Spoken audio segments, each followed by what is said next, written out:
Hi, everyone. Kumar Datatran here with Agile Meridian. Welcome to another episode of the Agile Shorts. We're up to episode 47. Wow. And we're going to be talking about how knowledge debt is disrupting your business. And you might be wondering what knowledge debt is. So I'm going to turn this over to one of our partners at Agile Meridian, Michael Cheber. What is knowledge debt, Mike? So use the analogy of NASA and the going to Mars. And NASA right now is on this program. One of their programs is to go to Mars. Well, in order to do that, they thought, well, let's make sure we can make a shorter jump because it's like a 2.5-year trip, right? There's a lot of complexity in that. So let's practice by going to the moon. Well, they were going to the moon, 40 plus years ago, 50 years ago. And all of those folks that went to the moon, they had a lot of expertise and knowledge in going there. They made a lot of trips, but then they stopped going. And over time, those people left and they retired and moved on. And they've lost the knowledge on how to go. So one thing they're having to do in order to go and do something new and innovative, even greater than what they did before, they're having to relearn how to do something they used to know how to do. Actually rebuild a capability that they had and then lost over time. So that's a really good example of what knowledge debt is, kind of in something we can all understand. It's very similar to financial debt. It's similar to technology debt, and just the fact that you can lose that knowledge if you're not careful.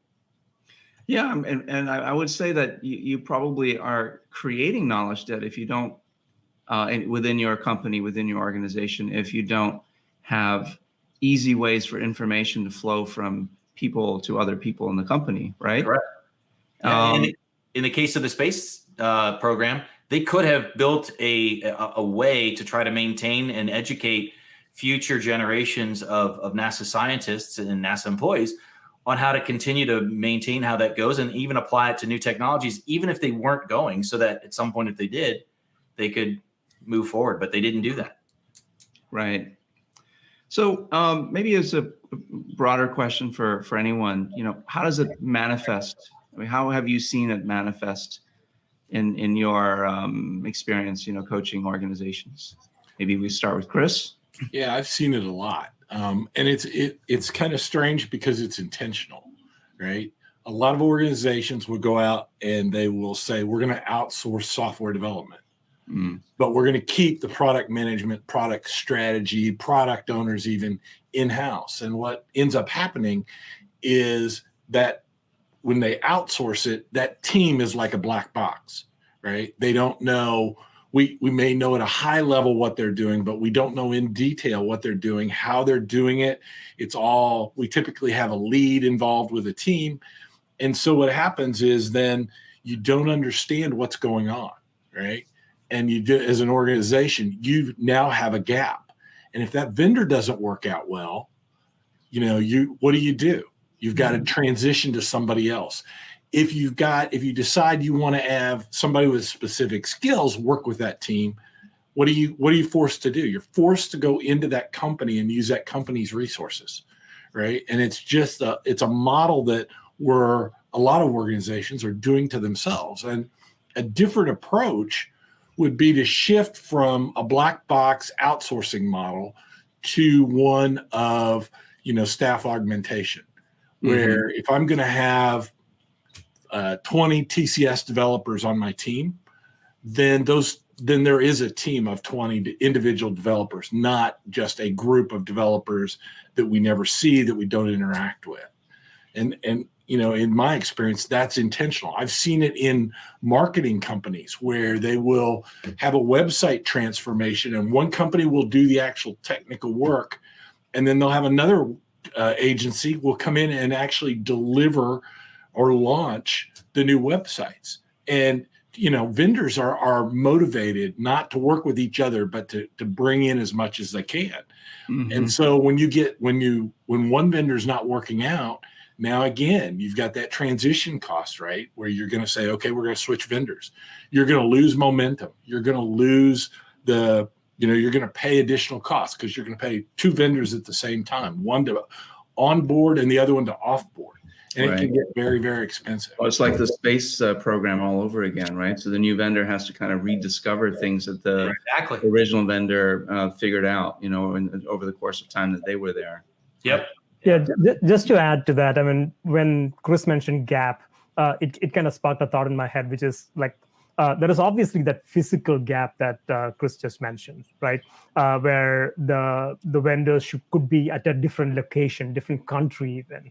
But then there are organizational gaps. You could be in the same physical location, but you are siloed into different organizational structures that doesn't allow information to flow or knowledge to flow between those organizations. There could be a skill gap. Somebody knows Java and somebody knows C++, and that doesn't let some information go because they don't talk to each other. I am in the Java group and I'm in the C++ group. There could be a leadership gap. There are all of these gaps that kind of impact. Could be a skill seniority gap. Oh, I'm a really senior level person. I'm not going to talk to that new graduate or the fresh hire. There are all these gaps that impacts the knowledge share across organization, and it has varied degrees of impact within the company. Yeah, when you talk about gaps in the organization and gaps in leadership and things like that, leadership is so critical, of course, to creating a culture of safety, to create the conduits by which people can share information with each other. How do you see this playing out, in the companies that you all coach at, in terms of, is it good? Is it bad? Mike, what are your thoughts? I think it's interesting. One of the things that Jolly was mentioning just recently was around that idea around some of those seniority things. You see a lot of these structures where, we talk with a lot of clients that, and this goes back to what Chris was talking about too. It's in a way, it almost feels intentional, right? They build these structures that allow for these things to happen. They may not want the outcomes that they're producing. That may not be the goal, but the things that they're doing are intentionally generating those outcomes, whether they know it or not, whether they can see it or touch it or not. And one of those examples is like some of the hero mentalities that you have. And you talk about the senior versus the junior, right? That concept around, hey, I'm going to hold on to this. And that can manifest itself in many different ways. Hey, maybe I'm insecure. I've been in this job for a while and I haven't done a good job of informing myself, or the company hasn't done a good job of keeping my skill set up. So now I've got to kind of hold on to this. I feel like I need to in order to do this, because I've got younger people coming in with new skills, new knowledge, and new technologies. And that's a threat to me. I feel like it's a threat. And that's a cultural thing. If people don't feel like they have a psychological safe environment, that the company's not in doing things in their best interest to help them come along, to grow them, to keep them relevant inside of this, they may be motivated to do that, but they may become even unknowingly defensive in the way that they interact, and they can hold on to things. A lot of it is personality. Some people enjoy being the hero. They want to be in an environment where they can come in and be the champion. Some people, Chris was talking about this earlier today. Some people have a hard time interacting with people or sharing things with people. It's just it's part of their persona, part of who they are. So building environments has a lot to do with, as Chris said, doing things intentionally that are creating those results intentionally, even if you're not intending for those results to happen. Jolly, your comment too about leadership prompted me to think that, when I've been around, especially the old, the tried and true organizations that have been around for 150 years, and, they make a staple product, a pharmaceutical or food or whatever.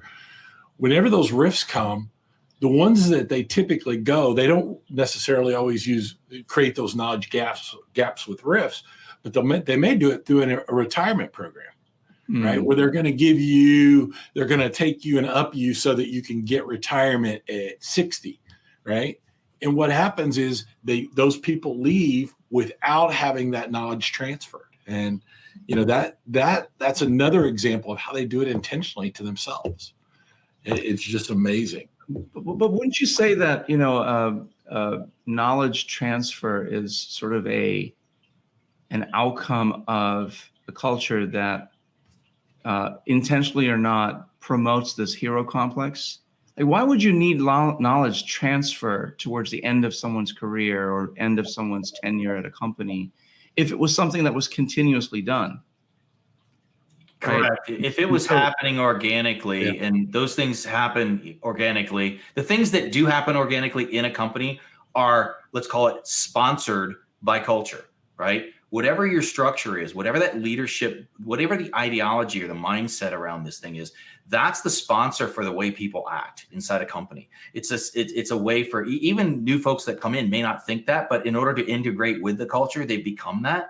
And you see that in companies, Chris, that you mentioned, some of these companies that have been around for a long time, that folks come in with all the best intention of sharing and being a great participant and collaborator and all this stuff. And then they find out they're year, 2 years in, the only way they can operate is to find a silo or a niche that they can become a specialist at. And now they become that specialist. And now they're propagating and continuing forward this whole challenge that ends up becoming a contributor to knowledge debt. So it's incumbent upon leaders, if you want to be successful, if you want to be a disruptor in your space, if you want to prevent from being disrupted in your space, to tune and move your culture and your structures around that the environments that create the culture towards having these types of interactions happen organically, the ones that we want to see, the ones that generate the positive outcomes that we're looking for, and minimize these other outcomes that we've seen through historical patterns of leadership in the past. Yeah, and part of that is making sure the leadership part of it is to make sure that there is a rewarding model that rewards people for sharing rather than being that solo hero or the success factor in the company. I worked for a company before where beyond a certain extent, promotions are possible only if you bring people up to your level. You can go forward only if you bring people up to your level, which is the right rewarding model, right? Otherwise, you are highly incentivized to hold on to all the knowledge yourself and not let other people encroach into your territory. And we have heard about many big companies kind of doing exactly that, kind of in the process, messing up their future, and not individual, but the company's future in that process. Yeah. So the rewarding models, and we come back to rewarding models for many, many things as a reason, but the rewarding models can help move people away from that mindset. Yeah, in this day and age, we're seeing lots of layoffs especially in the tech industry. You take a look at Twitter, and they're getting rid of a significant portion of their workforce. How does knowledge sharing relate to or knowledge debt relate to reducing headcount? I mean, we talk about knowledge debt as disrupting to your business, and knowledge sharing as something that could be disrupting for your competition if you were doing it in a meaningful way. And yet we see these huge layoffs in the industry lately. What do you think the correlation or the relationship is between the two? Well, it could have a severe impact. There's actually two things that could happen, and probably do happen in most of these cases. Instead of taking and finding ways to repurpose and help the folks generate more revenue top line. Now, again, economic situations are what they are, but I've seen a lot of companies actually be very successful at, instead of trying to be the short term, drop the cost to increase the bottom line effect. The long-term effect of that, when you do that, is twofold. A, you're probably losing knowledge, tribal knowledge, that is key and component to your secret sauce, to what you do, not just to the everyday operations, but core to what your speciality is. The second thing is you're handing that speciality, tribal knowledge, to someone else.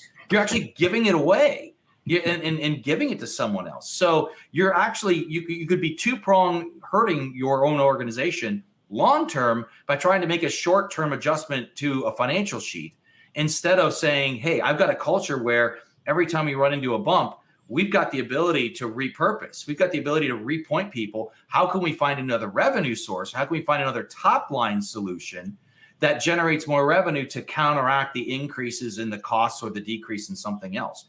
The really innovative companies disrupt themselves all the time by saying, hey, this part of my market is dropping. I'm going to go create this new part of this new market because I have that capability, and I'm going to become the owner of that new space instead of losing all of this incredibly valuable long-term asset that I have in terms of my people and their tribal knowledge around my secret sauce. Yeah. Yeah, I love that. just to add to that, I mean, I kind of hear from many of these companies going through layoffs and in this market saying that their business is not going to be impacted, right? We are going to be able to sustain the level of competence and performance that we have done with this new restructured workforce that we have in our company. We hear that very often. In which case, it begs the question: how did we get to this size anyway, right? How do we get to this size of the workforce? If you had the knowledge sharing mechanisms in place, maybe you didn't have to get to the bloated size that you had right now, because then you would have a more empowered, distributed, knowledgeable workforce that could contribute much more than what they are doing right now with the silos in place. So if you had thought about this upfront and had the right strategy, you might have been, dare I use the word, right-sized to begin with, and not have to go through the layoffs and disruption in the workforce that you're experiencing now. A couple of things to add there, Jolly. If you're going to get rid, if you're too big, right, then the leadership has a problem because they let them get too big, right? And it's kind of interesting because we hear about layoffs and we hear about all that, but yet it's mostly at the worker level. And then the other thing I would just add to it would be, one thing you could do that I've seen a company do is they move people about every 2 to 3 years, right? So they move them to a new job. So they force that transition to happen, right? And so you're sharing, you have to share how to do the job with somebody else. And by the same token, you're acquiring more knowledge about another area. And then third, you're not bored, right? You don't get people that are sitting there, they've quit, but they haven't left the building yet. Yeah. Because you're constantly because you have some move and some migration. And there's some folks you couldn't take a software developer and have them be a project manager in a construction company, right? But you can have move people from one team to the other within the software organization. Or if you're talking about, marketing, you could have one person working on digital and maybe one person is working with media, right? And you could have them move back and forth so that they understand. So if you have to do that huge layoff, or the economic circumstances are such you have to do that, you're going to minimize those gaps. Yeah, this is really critical, a really critical point. And it does point back to the leadership strategy and the way they think about it. We talk about it in the agile world and the software world around being T-shaped, right? The more an employee can be T-shaped, the more things they can do, the fewer heads you need. So if you're a specialist type culture, you're going to physically require more heads in your building, and it's going to cost you more to do the same work than it does with a company who has a better T-shaped organization, where the people are become more generalists around this and where they are able to do more things. I've got a client right now, we just talked about it this week, where they've got folks where their production, it's a manufacturing organization. Their production cycles generally slow down right now towards the end of the year, and they are slowing down. This year, for the first time, because they have a different structure in place, because they have they're taking a different approach towards their people and around their business. They are now looking at their people as how can we keep them employed in a very valuable way during our normal cyclical down. Forget about the economy. This is their cyclical downturn. So they are turning around. There's another job, another thing that happens that's higher demand in this part of the country, or this part of the year, the calendar, that they're always short on. So those folks are actually excited. They're going out and doing this other job during this time because it's very closely related to what they do, and they're learning about a different part of the company, and they're providing value, and they're happy. They're excited. So they're going to come back with all this knowledge, and then they're taking knowledge share from their job to the new position that they're assisting. And those things are tied together in their value stream very closely. And all of a sudden, there's going to be better communication come next year and better interaction between those two groups, just because they found a way to help their talent be more valuable and useful. And it's all because over the last 2 years, they have changed their mindset around the way that they look at their company, the way they look at their people, and the way that they operate. I think it's really critical. You'll have better engagement as well. Absolutely. There's a last thought, because we're heading into Agile Long's territory here instead of an Agile Short. The last thought is, something that Chris, you sparked, sort of moving people every 2 to 4 years or so, and that's about the half-life, if you will, of someone new to a company, new to a role. About 2 to 4 years. By that point, they're starting to get really comfortable in their roles and their jobs, learning all there is to know, and the level of engagement starts to go down, the level of motivation starts to go down. So that 2 to 4 year time frame is ideal to move people to another role, another area of a company, and something that a book by Whitney Johnson, I think it's called Disrupt Yourself.